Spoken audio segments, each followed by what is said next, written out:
Nah selama di sini udah dapat apa? Belum dapat apa-apa. Udah dikasih apa? Belum dapat apa-apa. Aduh Pak, gimana Pak? Tendang Pak makamnya Pak. Saya suruh nendang makam. Saya suruh nendang makam. Lah gimana nendangnya? Punten ya, punten. Namanya musafir itu haram minta haram nolak. Jadi selama perjalanan saya dari Lampung, Madura, Wali Sembilan, Tanara, Mbak Priok, Ujung Kulon, Banten, nah sampai hari ini itu punten beri maaf punten. Itu yang ngasih makan ataupun berupa uang Habib Lutfi bin Yahya tanggal 30 Agustus kemarin pas di sana ketemuan ulama sufi dunia itu saya pas nyampe sana. Alhamdulillah Bisa ketemu sama beliau dan ditemui Gus Bah juga ya, alhamdulillah ketemu Abah Abdul Ghafur ketemu, saya Mujaki di Jember ya alhamdulillah ketemu ya, terus di Pak Abah ini Anwar saya ketemu juga pas pulang dari haji Pak Anwar saya ya, itu sekilas cerita selama perjalanan saya. Jadi saya perjalanan saya itu yang penting saya hari ini cukup makan untuk hari ini. Dikira saya musafir kaya ketika pulang dari Pak Anwar Said masuk di Cepen Al Jati Blora itu malam juga itu. Malam juga entah dikira hantu entah apa ya. Jam 10 malam kok mulai masuk hutan Jati Blora. Enggak ada orang jalan kecuali saya sendiri. Setiap mobil tuh ngelemparin uang, yang mau ke timur mau ke barat tuh ngelemparin uang, ya saya ambilin namanya uang. Iya. Itu dari jam 10 sampai jam 1 malam. Yang jam 1 malam itu dapat uang 3 juta. 3 juta. Lah pagi gitu ketemu pengemis, kalau yang udah tua tak kasih 200, pengamen kalau yang masih muda tak kasih 100. Saya sambil bilang, Mas jangan ngemis, jangan ngamen Mas. Nanti mbak-mbak yang cacat itu siapa yang mau kerja apa? Sama masih sehat jasmani rohani jangan ngamen. Terus setelah uang saya tinggal 100 untuk jalan hari ini ya udah. Nah, yang penting saya cukup sehari itu. Iya. Di Pandeglang udah berapa hari Pak? Di Pandeglang ini ya 3 hari ini. 3 hari ini. 3 hari. Selain ke Nyi Putri ini sebelumnya pernah kemana untuk daerah Pandeglang? Pandeglang ke ya cuman sini Sayang Sirah. Sayang Sirah. Itu sempat masuk ke guanya juga. Terus pernah ke Cilegon di Krengseng, stasiun Krengseng Maju itu kan ada. Iya. Di Masjid Al Qudra. Masjid yang dulunya musola tertua kan, sekarang jadi masjid itu.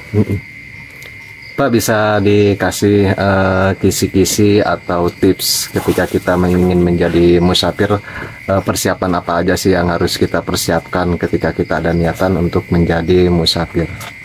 Pertama-tama kalau untuk persiapan musafir itu kalau punya keluarga ya bekal untuk yang di rumah dulu. Itu pertama. Kedua siapkan mental karena musafir itu dikira orang gila. Pernah saya tidur biasanya kan 7 hari 7 malam istirahat. Saya paksakan mau memaksakan 8 malam. Ternyata jam 2 malam saya udah nggak kuat, setengah 3 tuh. Kok apa mata saya nggak lihat atau gimana? Nggak ketemu masjid, nggak ketemu musola, nggak ada pom. Gitu. Saya sembunyikan ini, saya rahasiakan tempatnya. Tidur di teras toko.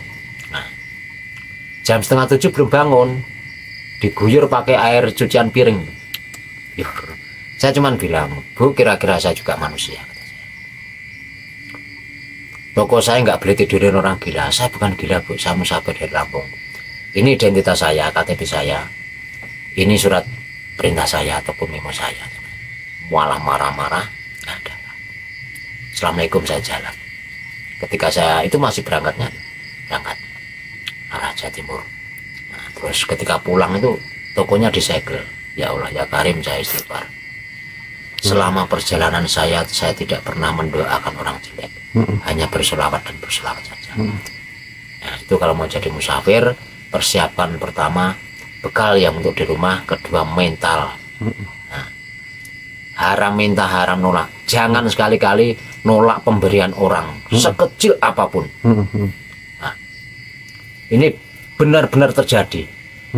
Waktu itu saya di Tuban itu jam 11 siang diajak masuk ke warung. Nah, kebetulan bapak-bapak baik. warung Padang punten nasinya kan segitu kan porsinya tuh. 2 porsi jadiin 1. Ya saya habiskan. Habis jalan 20 meter ada ibu-ibu nyuruh makan juga. Saya bilang, Bu, punten, kalau dibungkus saya bawa. Nah, kalau nggak dibungkus saya habis makan, Bu. Oh ya udah Pak, lain kali aja. Ya Bu, gitu. Setelah itu 3 hari 3 malam tuh loh, nggak ada yang ngasih makan, nggak ada yang ngasih minum. Punten, beli nasi aja sampai ditolak selama 3 hari tuh. Pertama nasinya belum mateng. Ya saya nggak buka magicom ya wajar lah kata saya itu.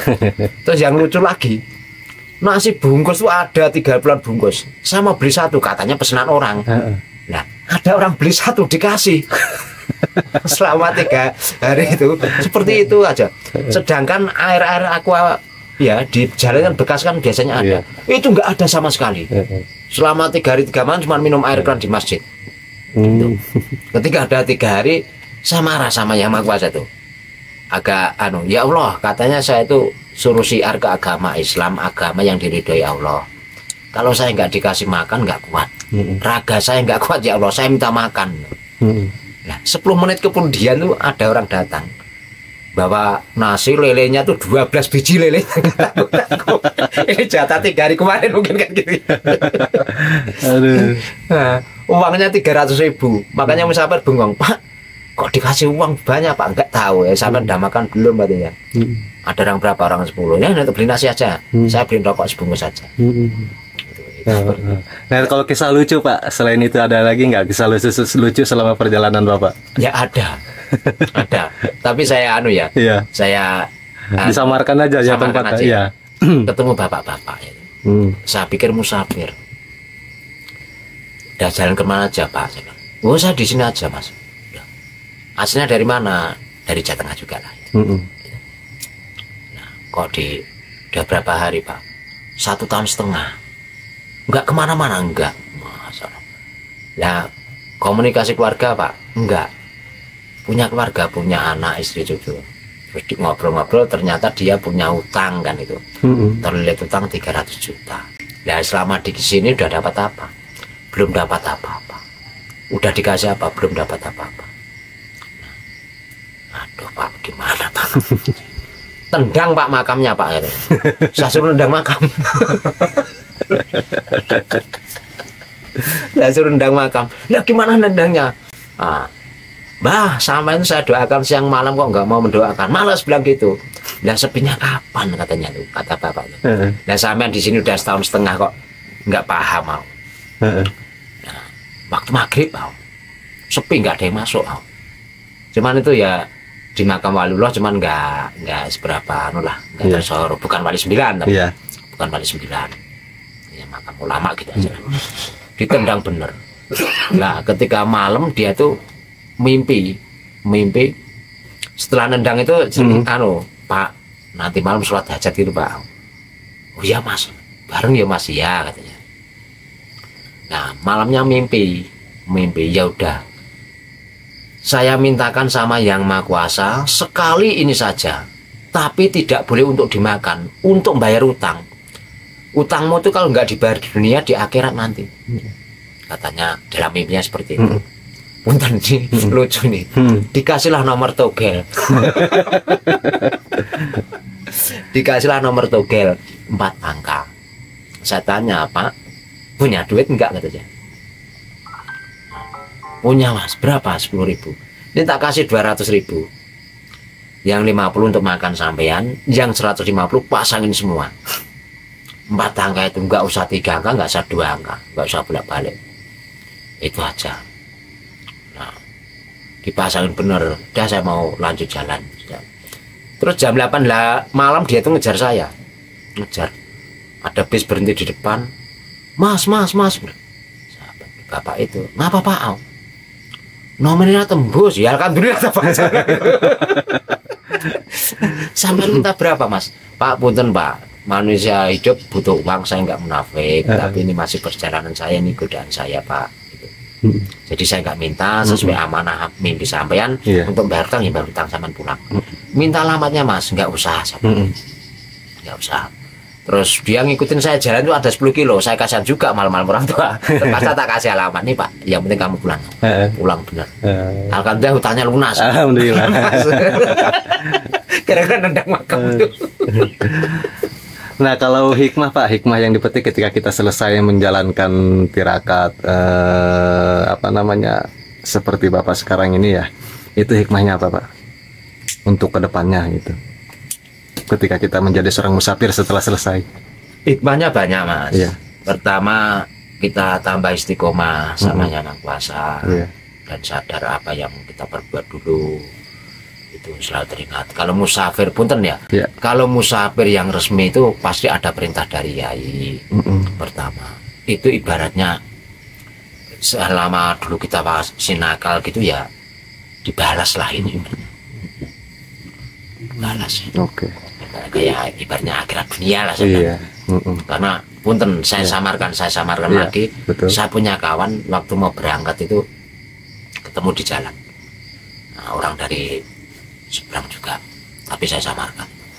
Ya kena masalah keluarga lah, intinya perselingkuhan. Nah selama perjalanan dia itu punten kemaluan dia tuh kayak dipukul-pukul kayak gitu. Dan dia berbuat salah kayak mana nggak tahu. Terus punten setiap dia nggak mau sholat berjamaah karena ada alasan. Ada alasannya ketika dia sholat berjamaah kemalannya tuh selalu bangun. Hanya sholatnya sendiri. Sampai dia kencing darah gitu, selama perjalanan. Itu saya samarkan orangnya dan asalnya saya samarkan. Dia benar-benar tobat Mas, ini benar-benar kayak akhirat dunia Mas katanya. Ya alhamdulillah lah kalau udah merasakan. Makanya saya bilang akhirat dunia kayak saya ketemu musafir yang seperti itu. Bahkan bukan katanya ketika kemalannya masih luka aja bengkak itu saya dikasih tahu apa udah cepat sembuh. Itu hikmahnya. Terus punten ya punten. Namanya musafir itu haram minta haram nolak. Jadi selama perjalanan saya dari Lampung, Madura, Wali Sembilan, Tanara, Mbak Priok, Ujung Kulon, Banten, nah sampai hari ini itu punten beri maaf punten. Itu yang ngasih makan ataupun berupa uang yang pakai mobil pribadi tidak ada orang 10. Nggak ada orang 10. Yang banyak itu punten sekali lagi punten. Saya tidak minta. Ini pengalaman kan, tanya pengalaman hikmahnya. Nah, itu kebanyakan saudara-saudara kita yang sepantar-pantar kita di perempatan itu, terus warung-warung kecil gitu. Nah hikmahnya berarti kita nggak boleh mandang orang punten pakai mobil mewah, taunya enggak. Betul lagunya Bang Haji Romai Rahmat tuh, yang buta tuh mata hati. Bahkan saudara-saudara kita yang muslim aja yang nggak paham dengan musafir ya ketemu aja kadang nggak assalamualaikum, nggak tegur sapa. Jadi nggak boleh mandang orang tuh pakai kacamata sebelah. Iya. Nah Pak, minta ininya apa namanya sarannya untuk generasi-generasi anak muda Pak biar cinta akan wisata religi Pak. Ya untuk saran-saran saudara-saudara kita yang mau jadi musafir, pertama ya persiapkan mental itu dan juga harus ada perintah.